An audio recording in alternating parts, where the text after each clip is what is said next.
In this sense, there is a very big contribution to be made by the energetic companies. So we are going to know the new things they can present to us. We invite Carlos Martin, Technical Director and Environment of the Association of the Oil Entrepreneurs, AOP. He is going to present their strategy, the what they have implemented in order to develop the alternative fuels. So be very welcome. Thank you so much, Marisa. Thank you so much to you all. I'm really very thankful for having the opportunity of sharing this stage in this wonderful congress from our sector.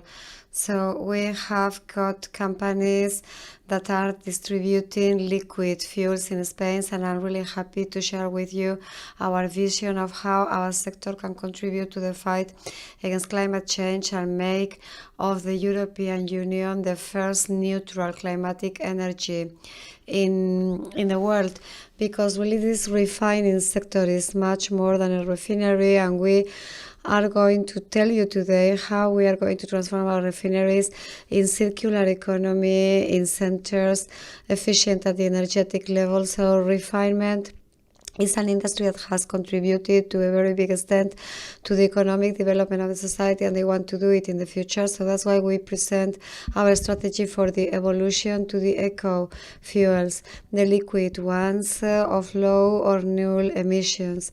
So this is a strategy representing our commitment of participating in an active way and even playing a main role, if you allow me this, in this energetic transition, and our conviction that in this fight against climate change there are not unique or magical solutions. We need the contribution of all of us, and especially in a sector such as ours that represents nowadays more than 50% of the final energy that is consumed in Spain and more than 95% of the energy consumed in transport. So how can we do this? We can do this by the contribution combined and accumulative of several technological routes, all of them known by you, although in different stages of development. One of them, this energetic efficiency, very mature. This has been an essential lever not only of the sustainability in the environment and also of the competitiveness in our sector, because in the last 15 years the Spanish refineries have achieved to improve, to reduce the intensity of the emissions of CO2 in more than 20%. So we have to go beyond, although this is quite a lot, looking for more opportunities of consumption, of reduction of consumption of energy, and also these systems of energetic systems with the continuous improvement of our processes. So with this energetic efficiency, our strategy for this evolution, for the evolution of the eco fuels, and we are going to explain the things they had. First of all, the renewable hydrogen. So Arturo is going to tell us about this suitable integration. So, and we estimate that thanks to this renewable hydrogen, we are going to avoid more than 70% of the CO2 emissions associated to the production of oxygen in refineries by the year 2030. And we are going to increase this to 100% in the year 2050. And then the capture of CO2, something essential for all the sectors, intensive and necessary in the consumption of the energy, including the refinement. And we have got a potential of capture of CO2 and even the 70% of it for the 2050. But we are not just stopping in these processes. We want to change the process of reducing the emissions in our products, both those ones we are supplying for transport, for fisheries, for home, and also in the raw materials. All those things thanks to a combination of alternatives that involve a progressive integration of new raw materials low in carbon for production. For instance, the synthetic oils obtained through the synthesis of the CO2 capture and the renewable hydrogen produced in our refineries. So this is not science fiction, because quite close here Petronor is promoting the first plan of synthetic fuels of Spain with a design that would allow the escalation installation in order to transform it in one of the biggest plants of the world in synthetic fuels. Secondly, the advanced biofuels obtained from waste from agriculture, from the forest, from the alimentary or food industry. In our refinery in Cartagena, they are building the first plant of hydrocarburants in Spain, with the first plant that has been projected for the first quarter of 2023. And this is going to allow us a saving of 900,000 tons of CO2 per year. And then we even know technologies that would allow to transform residues of non-biological origins, such as the plastic or the solid urban waste, in eco-biofuel. So the bigger the incorporation of these new raw materials, the lesser the intensity of the emissions of CO2, in such a way that our strategy allows to anticipate that in the middle of the century, every liter of fuel that is leaving our refineries has got zero emissions of CO2. Focusing on transport, eco-fuels are an alternative which is sustainable, which is feasible to reduce the emissions of the maritime transport, of the heavy transport on the road, and these eco-fuels are really something that cannot be surmounted. And for those today, we do not know in substitution of this, but also as a complementary thing to the alternatives such as the electrical vehicle. These are really the alternatives to reduce the light transport on the road in an immediate way, thanks to its compatibility both with the infrastructure that nowadays exists regarding the transport of liquid fuels, and also the compatibility with the present fleet of vehicles without needing to deploy a charge structure or a slow renewal of the fleet of vehicles. We have been talking about the reductions of CO2, and this is one of the main benefits of our strategy. But one of the things I'm more proud of is that this strategy has got benefits beyond the reductions of emissions, because our strategy allows to impulse the circular economy of the using of waste as raw material, because it generates a new knowledge that can be shared by other industrial sectors. It improves also the supply, also reducing the import of raw oil, because it generates also quality employment and economic activity in the empty space. And in this way, we need the backing of the administration by means of a regulatory framework that is really defining the industrial competitiveness in a sector like ours, avoiding the risk of the relocation with technological innovations as the ones we are offering, and that has to define the biofuel as something as the same category of other fuels. That's why we are working in the OP in a very intense way, but also in a more cooperative way with other associations.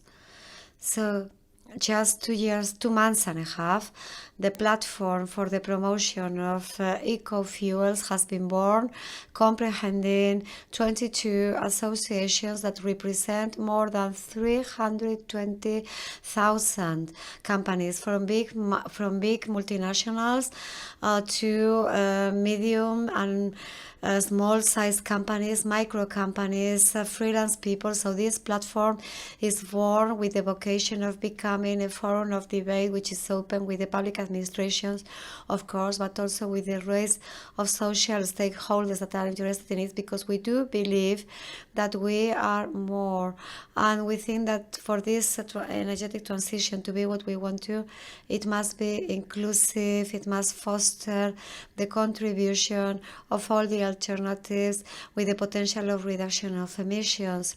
From the platform for this promotion of the eco-fuel from the OB as a sector, we are going to keep on defending the biofuels as an indispensable alternative for reducing the emissions in transport in an immediate way, fostered also to reach this neutrality. In the sector of the refinery, we know how to do it.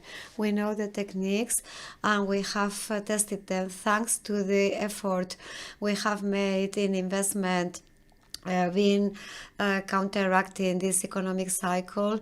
We have got in Spain some of the most efficient refineries in Europe. And now, with our strategy for the evolution to the eco-fuels, we want to transform these refineries, moreover, in the most sustainable of the world. Thank you so much.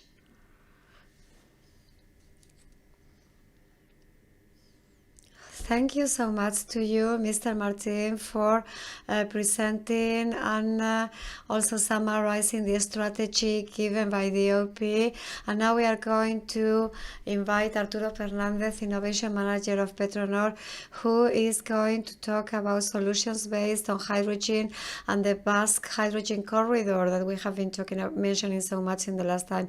So the floor is yours. Thank you so much.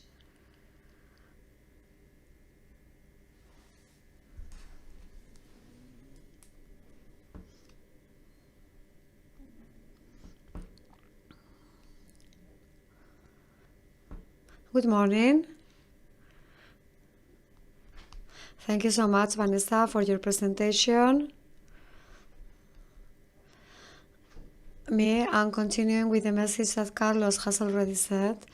I am going to try to make an explanation talking about the opportunities that hydrogen is offering and going back to the message that the company Repsol sent in 2019, committing themselves. Sorry.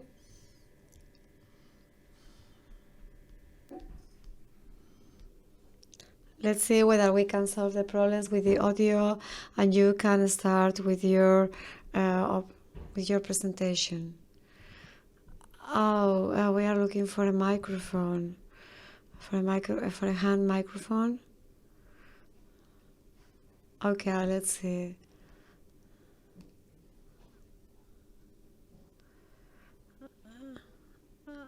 Okay, from here I can do my presentation from here, no problem. Yeah, as you want to. Yeah. So go ahead. I'm so sorry. Okay. I don't know whether the presentation is projected there. As I was saying, in December 2019, they committed themselves to being a company neutral in emission for the year 2020. This announcement that had been made in 2019 was made not only with the goal of 2050, but also with some intermediate goals and steps, and our CEO increased them, establishing milestones for the year 2020, 2019, and 2040. This announcement was made facing very important consequences in our assets and really defined a very ambitious way, especially in our refineries. As Carlos has said, this has led us to a strategy of reinvention, of reflection that would make us find our place. And this has led us to a strategy that is going to be based on circular economy and renewable hydrogen.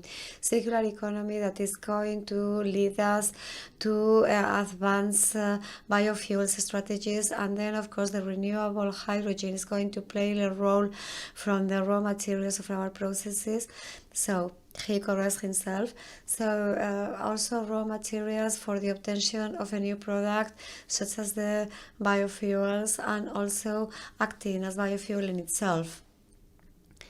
Before going to the corridor, also another reflection to the urban sustainable mobility or the plans of urban mobility. At the time of establishing a plan, we have to make an analysis from the needs of the transport, from the need of the means of transport for it, and the resources that have been consumed.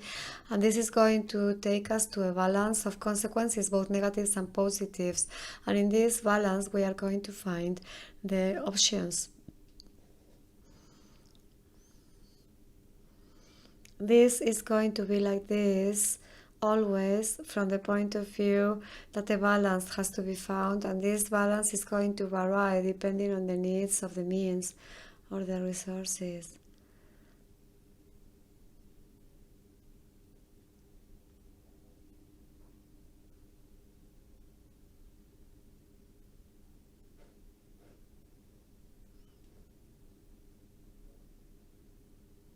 After having said that, in these plans of mobility, we have to think which are the advantages that hydrogen can have in the sustainable mobility, and these advantages can be seen from the point of view of an electric movement.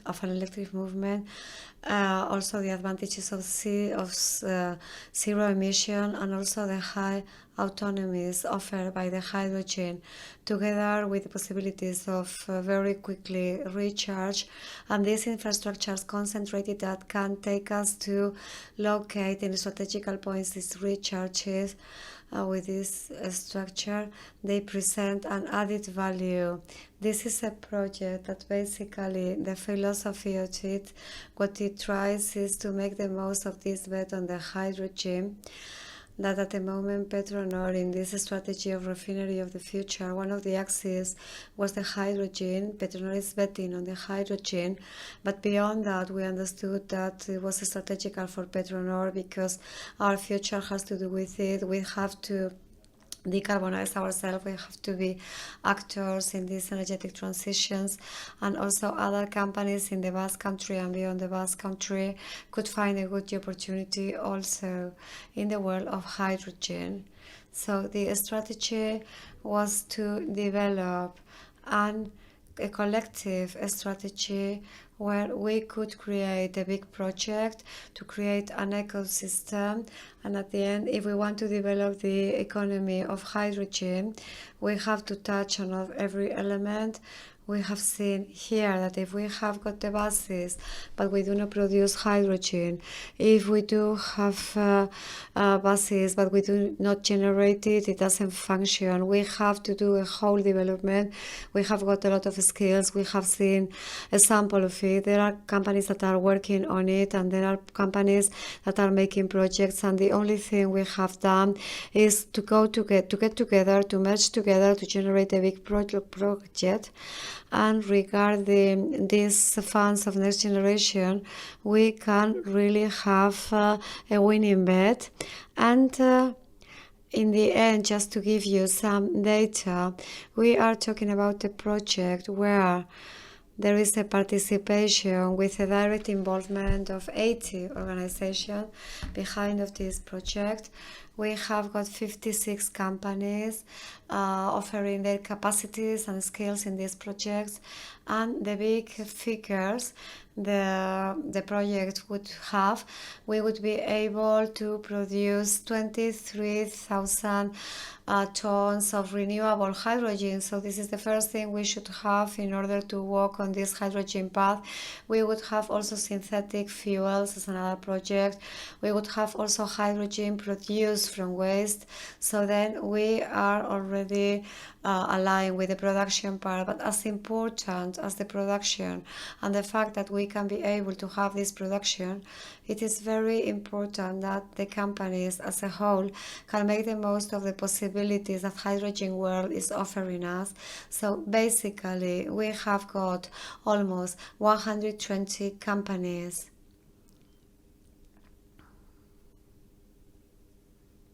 So these would be the companies that we have got involved in this project of the corridor, a project of 1,500 millions between the years 20 and 26. And we understand that within this context of the projects of hydrogen, this is going to be one of the big projects and one example of how to face this issue of the hydrogen with cooperation, public, private sector. We have got their companies, we have got there the administration too.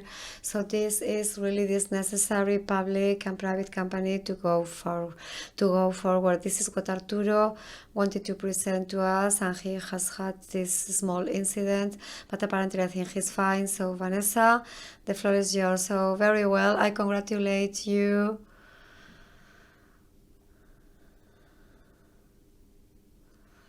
Jose Ignacio Zuraider, thank you very much for having retaken the continuity in this bed of hydrogen from Petronor that is really merging so many stakeholders to the transition of the energy in the Basque Country. So now we invite you to make a break and also to digest all this content, to have a cup of coffee, and while you take it, you can visit Zoom City Bilbao, the exhibition area in the hall, where you can know information related to innovation and bets on sustainable mobility. And in the virtual area, you can visit both the ones who are following us through the screen and the people here. You can also see not only the videos we've seen and the ones still pending, but more startups, more proposals, most innovative solutions, and even to put some meetings in your agenda. So we ask you to stay in your seats at 11:45 in the main hall, because at 12 the opening session of Zoom starts with the presence of His Majesty the King and the Vice President, among other authorities. Thank you so much. Enjoy the coffee. See you.